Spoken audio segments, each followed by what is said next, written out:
saluer publiquement la mémoire des personnes qui ont perdu la vie dans cet horrible attentat au journal Charlie Hebdo, de la policière municipale qui est décédée également, et des personnes froidement abattues dans le supermarché Cacher.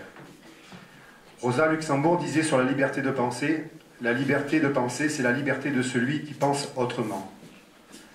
Pour ma part, je peux dire, je suis juif, je suis catholique, je suis musulman, je suis Charlie. Aussi, je vous demande d'observer une minute de silence.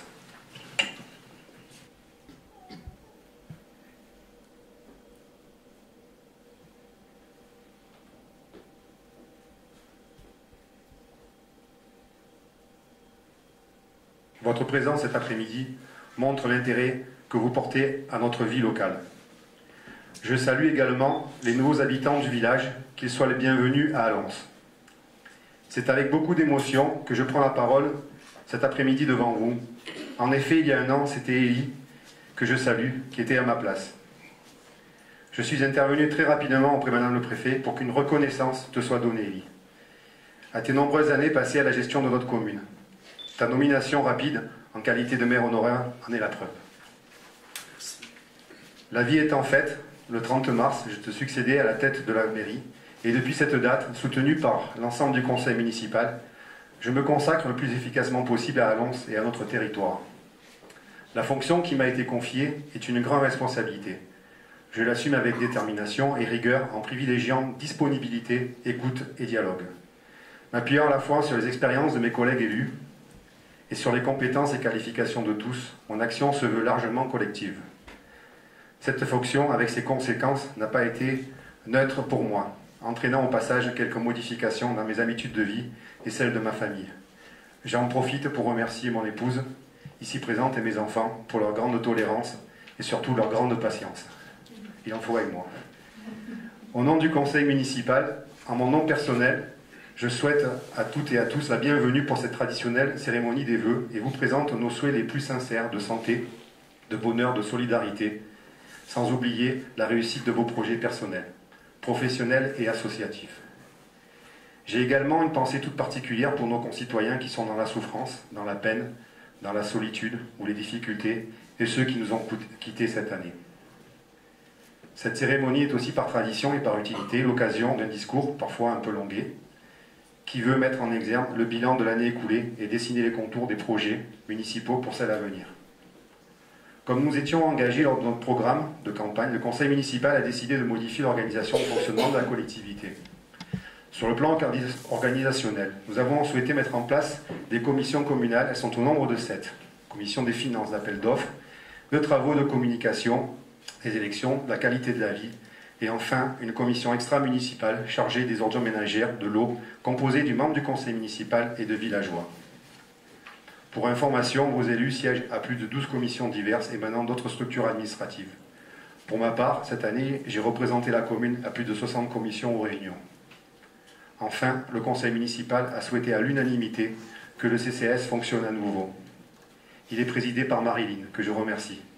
Il est composé à part égale de conseils municipaux et de villageois. La solidarité, c'est aussi le CCAS qui s'exerce. Dans un contexte de plus en plus difficile, l'effectif de personnes en situation précaire augmente chaque jour. Le centre communal d'action sociale, outil indispensable de la commune, sera continuellement dans l'action. Ce service mettra tout en œuvre au quotidien pour soulager, partager et respecter les souffrances des plus démunis d'entre nous. L'une de ses premières actions a été d'offrir à nos seniors de plus de 80 ans un panier de Noël et aux enfants du village un goûter assorti de friandises. Cette manifestation, qui a eu lieu le 21 décembre dernier, a été, je pense, aux yeux de tous, une réussite. Sur le plan de la communication et de l'information, cette année a vu l'apparition de 2 supports de communication. En premier, le site internet de la commune. Donc je vous rappelle l'adresse allonsalpes-haute-provence.fr. En second, le bulletin municipal qui paraît tous les semestres. Vous pourrez y trouver nombre d'informations. À ce sujet, je tiens particulièrement à féliciter Jean-Marie pour son dévouement, Serge et Marilyn pour leur contribution, sans oublier Myriam pour ses photos. Au niveau des travaux, donc la commune a réalisé cette année de nombreux travaux. Le garage communal pour le tracteur de déneigement, en partie fini, d'un montant de 33 600 € financé par la région 15 000 euros au titre du Fonds de solidarité locale et 10 000 euros par l'enveloppe parlementaire de notre député et président du Conseil général, Gilbert Sauvan, que je remercie vivement. Les travaux de sécurisation de la route de la Moutière. Ces travaux d'un montant de 15 000 euros ont été largement financés par l'enveloppe cantonale de notre conseiller général, Jacques Boetti, que je remercie là aussi. Les travaux et le revêtement de chaussée de la Moutière pour un montant de 9 000 euros financés par le département au titre de la voirie communale et le reste en autofinancement. La création d'un nouveau parking en lieu et place des anciennes poubelles pour un montant de 1 100 euros. La réparation du clocher suite aux intempéries. L'installation de compteurs d'eau sur la place d'Autane, des travaux d'embellissement du gîte communal. Vous pourrez le constater, malgré un contexte économique des plus moroses et une baisse drastique des dotations de l'État, la commune continue d'investir à son rythme sans hypothéquer l'avenir. Le règlement de l'eau. À ma demande et avec l'accord du conseil municipal, l'une des premières missions de la commission municipale des ordures ménagères et de l'eau a été de travailler sur un règlement de l'eau. Je tiens à rendre hommage aux personnes qui se sont investies dans cette tâche, et particulièrement à Jean-Claude Tondo, qui, malgré sa maladie, a jusqu'au bout de ses forces participé aux réunions. Il nous a quittés aujourd'hui, mais son travail restera. Le règlement a été validé en conseil municipal le 21 novembre dernier. Il sera distribué à tous en même temps que les prochaines factures. Pour cette année, la commission poursuivra son travail avec le règlement de l'assainissement et étudiera bien sûr toutes les questions relatives aux factures d'eau et aux questions sur les ordures ménagères. 2014 a vu également la signature d'un acte important pour notre commune avec l'ONF. Après de longs mois d'échanges et de discussions, ça y est, c'est fait. J'ai signé le document avec les représentants de l'ONF, donc la source de la Fond du Rail, la source historique, appartient désormais à la commune. Donc ce qui fait qu'on est pleinement propriétaire de notre ressource en eau. Enfin, parlons des travaux de la fibre optique et de la sécurisation de la ligne ERDF phase 1. Ces travaux, d'un montant estimé à plus de 300 000 euros, ont été réalisés en fin d'année. Dans les prochains mois, le village sera doté d'un accès Internet performant, à la hauteur des attentes de tous. Quant à la phase 1 de la sécurisation de l'alimentation en énergie du village, le raccordement est prévu pour la semaine prochaine. Je vous rappelle par là même la coupure électrique de jeudi matin prochain. Vous avez dû tous recevoir des informations en ce sens. En 2015, les dossiers ne manqueront pas. En fonction des finances disponibles et sans aggraver la dette, il est prévu de réaménager la place du Cercle en modernisant les réseaux et en installant là aussi des compteurs d'eau. Nous poursuivrons l'installation des compteurs d'eau sur la commune et la reprise d'enrobés sur le chemin de Tracastel. Je vous rappelle que nous avons pour objectif d'installer la totalité des compteurs pour 2020. Il n'existe que peu de financement pour cette opération. Il est un sujet délicat que nous devrons aborder dès cette année. Il s'agit du choix futur sur l'orientation à prendre en matière d'urbanisme. En effet, la loi ALUR rendra caduque notre plan d'occupation des sols au 31 janvier de cette année. Cette loi idiote et malvenue, en période de crise, vient supprimer un outil qui ne fonctionne pas si mal sur notre commune. Mais en bon républicain, nous devrons nous y conforter. Plusieurs choix s'offriront à nous. Le premier, un plan local d'urbanisme à l'échelle communautaire. Le second, un plan local d'urbanisme à l'échelle de la commune. Et enfin, rester en règlement national d'urbanisme, ce qui restreint considérablement le droit à construire.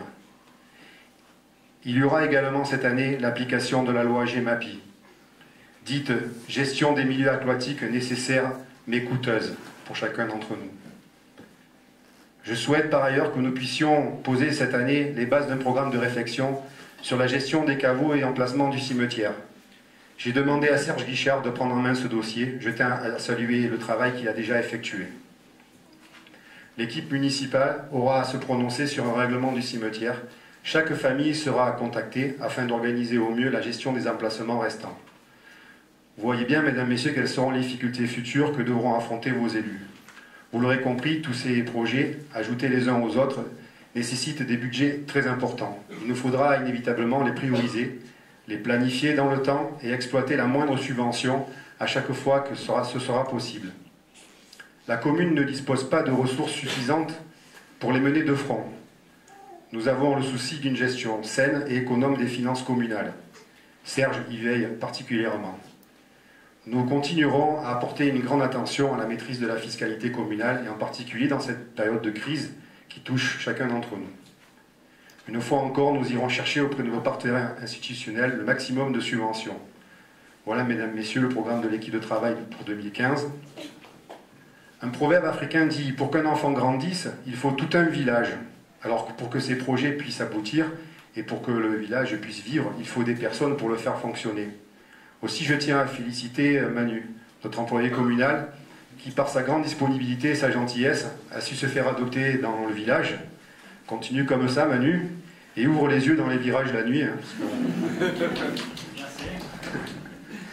Je n'oublie pas Katia, oui, elle est là, ma collaboratrice qui œuvre sans relâche à ce que le secrétariat de la commune fonctionne pour le mieux. Je sais les difficultés qui sont les tiennes face aux demandes de l'administration, parfois un peu tatillonnes. Tes journées sont plus que bien remplies et tu as passé cette année des moments difficiles avec la dématérialisation des actes comptables et les élections aussi. Cette année encore, d'autres tâches nous attendent, telles la dématérialisation des actes administratifs. Je voudrais aussi remercier les bénévoles, Myriam, Ninette et aussi Jean-Marie qui tout au long de l'année animent la bibliothèque. Je remercie également toutes les personnes qui animent la vie associative du village. Pour conclure, je voudrais remercier toutes celles et ceux qui nous permettent d'avancer, de moderniser, d'animer et de réaliser nos projets. L'État, bien sûr, le Conseil régional, le Conseil général avec l'appui constant de son président Gilbert Sauvant, l'ensemble des élus municipaux que je remercie vivement pour leur contribution qu'ils apportent à la vie démocratique de notre commune, avec une mention particulière pour mes adjoints, Claude et Serge, pour leur implication permanente au service de nos administrés. Je profite de cette occasion pour exprimer à ces derniers toute ma sincère reconnaissance pour leur présence, leur appui, leur loyauté au cours de ces derniers mois. Très bonne année à tous.